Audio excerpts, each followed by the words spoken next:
Welcome back. This is Alex from Studio Trejo, and today we're going to review the Minolta 50mm f1.4 MD prime lens.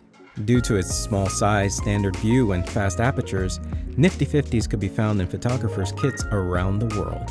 And now, with the advent of mirrorless cameras and DPs looking for character in their filmmaking projects, these fast primes are back with a vengeance, and this Minolta 50mm 1.4 MD is no exception. But now, some brief history on this lens.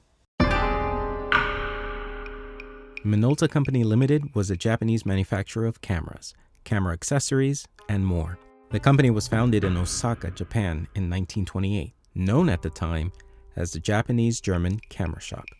In 1931, the company adopted its final name, an acronym, for Mechanism, Instruments, Optics, and Lenses by Tashima, or Minolta. If you look around the internet, you will find a multitude of lenses produced by Minolta, with the SR mount never changing throughout the history of the company.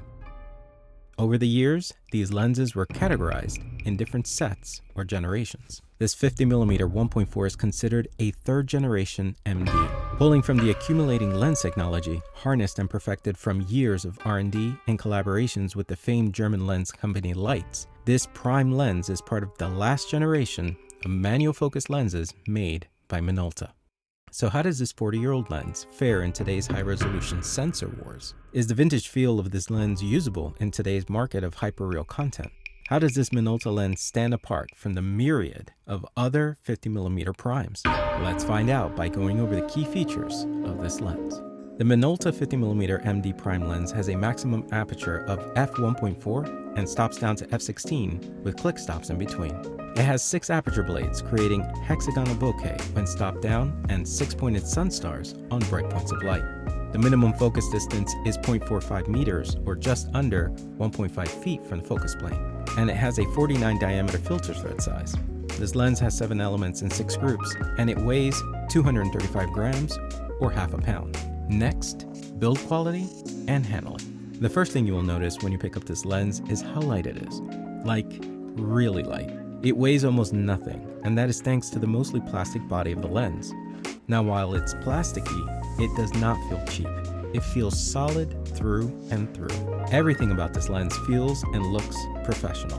With its white and orange markings on the body, it can be easily confused with a German-made lens. But the pronounced red half dome on the side identifies it uniquely as Minolta.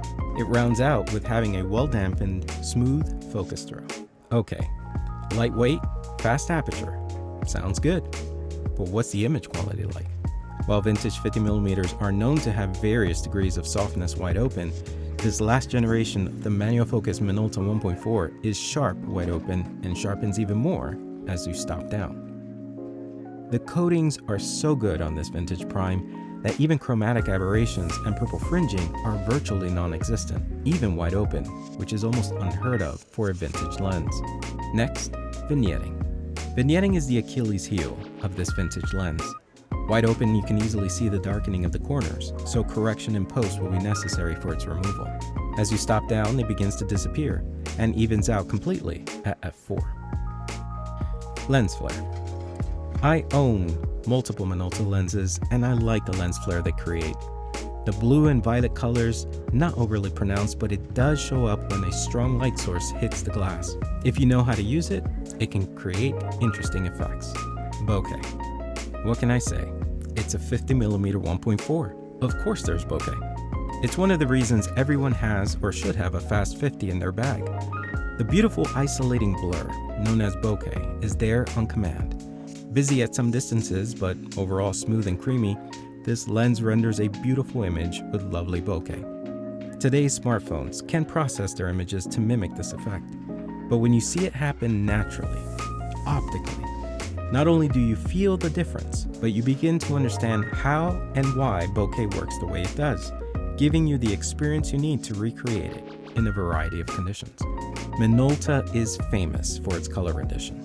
More than just accurate, like a vintage Nikon, or having warm tones like a Canon FD. This Minolta 50 has unique tones.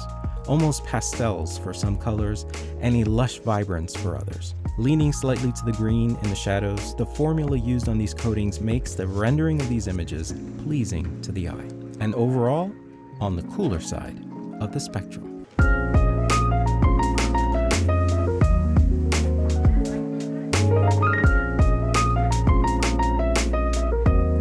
Deep tones for black and whites.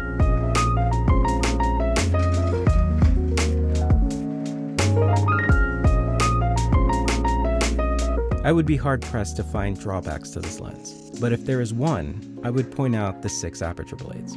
You will begin to see the hexagonal shapes on bright points of the frame immediately when stopping down because of the limited amount of blades. And really, that's it. Actually, if you're okay with hexagonal bokeh, then everything else about this lens is great. So what's my take on this lens? It's a very fast and versatile prime lens. It's less expensive than other name brands with the same specs. It's easily usable for videography and production. It renders unique colors for stunning content. It has a vintage vibe without too many aberrations. And it's a keeper for me. If you find one, check it out. If you like this video, hit the like and subscribe button below, and we will see you on the next vintage lens review.